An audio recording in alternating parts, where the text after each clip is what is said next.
नमस्कार, मेरा नाम राकेश कुमार। आप सभी का स्वागत है कुमार राकेश प्ले पे। सो बात करने वाले हैं आरसीएफएल अप्रेंटिसेस की जो वैकेंसी है इससे रिलेटेड। देखिए दोस्तों, हम इसमें जानेंगे आरसीएफएल क्या है भाई, इसमें अप्रेंटिस में क्या करना होता है, दूसरा इसका टाइम पीरियड कितना है, सैलरी कितनी है और अप्रेंटिस करना कितना ज़रूरी है और कितना फ़ायदेमंद आपके लिए रहता है, आपके लिए सही है या नहीं है, ये आप बाद में जो डिसाइड कर सकते हो। देखिए दोस्तों, आरसीएफएल की बात कर लें, राष्ट्रीय केमिकल फर्टिलाइजर लिमिटेड, ये एक भारत सरकार की लिमिटेड कंपनी है। इसी के साथ में दोस्तों इसमें क्या बनता है, तो भैया नाम से स्पष्ट है कि इसमें फर्टिलाइजर बनते हैं, जो भी दवाएं, कीटनाशक वगैरह जो भी बनता है अपने खेतों के लिए, अदर अदर केमिकल भी इसमें जो है वो बनाए जाते हैं। तो कुल मिला के ये एक फर्टिलाइजर कंपनी है, ये उनको बनाती है। ठीक है।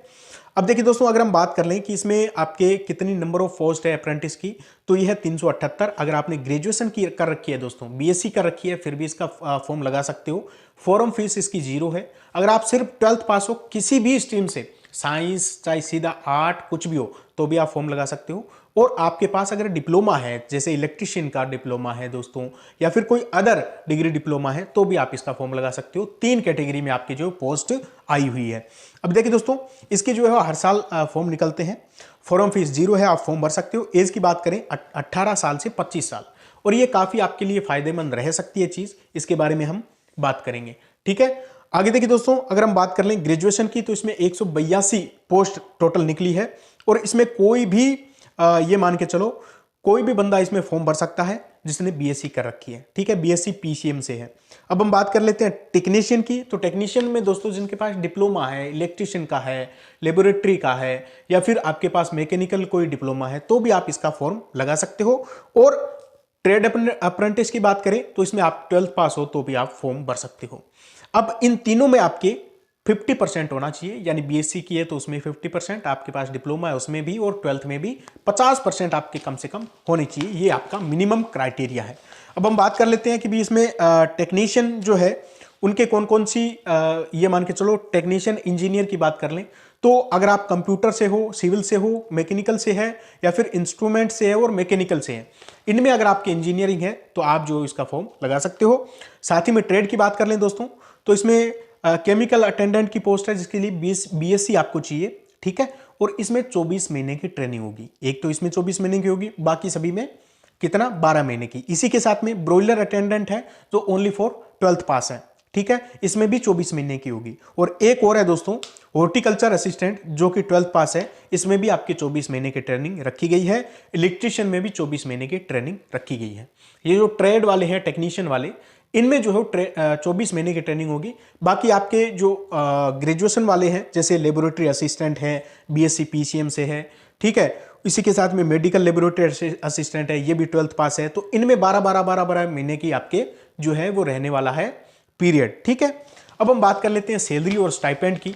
तो देखिए दोस्तों, जो भी 12th पास है उनके लिए 7,000 मान दे रखा गया है। जो भी टेक्नीशियन है, चाहे इलेक्ट्रिशियन है, चाहे सिविल मैकेनिकल इंस्ट्रूमेंट वाले, उनको रहेगा मानदेय 8,000 रुपए। इसी के साथ में आपके रहने वाला है जो बीएससी वाले हैं, ग्रेजुएट हैं, उनके लिए आपके 9,000 रुपए आपको जो है प्रति महीने दिया जाएगा। ये है मानदेय, नो की सैलरी। ये आपका खर्चा पानी निकालने के लिए सरकार दे रही है। अब हम बात कर लेते हैं इसका क्या फायदा है भाई, तो मैं आपको बता देता हूं दोस्तों। इसमें काफ़ी आपको फ़ायदा होने वाला है अगर आप अप्रेंटिस कर लेते हो। अब कैसे होने वाला है भाई फ़ायदा, बताओ हमें ज़रा।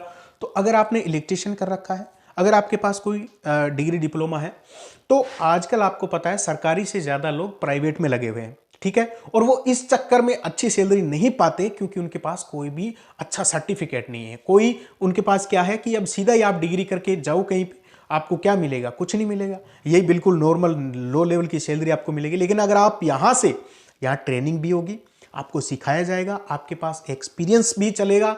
ठीक है, क्योंकि आपने 1 साल या फिर 2 साल यहाँ पे खपाए हैं, आपने सीखा है, समझ गए ना। प्राइवेट में आपको जॉब की अपॉर्चुनिटी इसमें बहुत ज़्यादा आपको रहने वाली है, समझ गए ना दोस्तों। आपको 12 महीने के बाद में या 24 महीने के बाद में इसमें परमानेंट नहीं किया जाएगा। ठीक है, लेकिन सरकार आपको सैलरी भी दे रही है, पैसा दे रही है, और साथ में आपको ट्रेनिंग करवा रही है। इससे अच्छा मौका नहीं हो सकता अगर आप प्राइवेट में, क्योंकि ज़्यादातर देखिए सरकारी नौकरियां आती कितनी है, लेकिन प्राइवेट में देखो कितनी अच्छी अच्छी पोस्ट हैं, कितनी सैलरी मिलती है ना। प्राइवेट में भी बहुत ज़्यादा आपके पास चांस है, लेकिन हम क्या है कि एक दौड़ में, उस दौड़ के हिस्से में है कि भाई हमें सरकारी लगना है, कोई ज़रूर थोड़ी है है ना। प्राइवेट में भी लोग लाखों लाखों सैलरी ले रहे हैं मैनेजर की पोस्ट पे, ठीक है। या फिर कोई अच्छा इंजीनियर है, उसको 50-60 हज़ार रुपये आराम से इजीली मिल रहा है। इलेक्ट्रीशियन है, 25-30 हज़ार रुपये प्राइवेट में मिल रहा है। मेन बात है आपको काम आना चाहिए, आपके पास क्षमता होनी चाहिए। वो नहीं है तो फिर कैसे मिले बताओ। इलेक्ट्रीशियन बैठे हैं घर पे, अगर उनके पास काम का एक्सपीरियंस नहीं है तो कौन लेगा बताओ। तो सबसे अच्छा उनके लिए है जो अपना करियर इस में फील्ड में बनाना चाहते हैं। बाकी आप अपने हिसाब से सोचिए आपको क्या अच्छा लग रहा है। मेरिट बेस पे आपका सिलेक्शन होगा, ठीक है। उसके बाद में डॉक्यूमेंट वेरिफिकेशन, यानी कि जैसे 12th में 50% का क्राइटेरिया है, तो अब जिनके ऊपर ऊपर के परसेंटेज होंगे उनको वो सिलेक्ट कर लेंगे जितने उनको लेने होंगे, बाकी बैठे रहेंगे घर पे, ठीक है। कम से कम आप ये मान के चलिए कि 65-70% के आसपास आपके मार्क्स हैं, तो आप जो है इसका फॉर्म लगाइए, और अगर कोई क्वेरी है आप कमेंट कीजिए।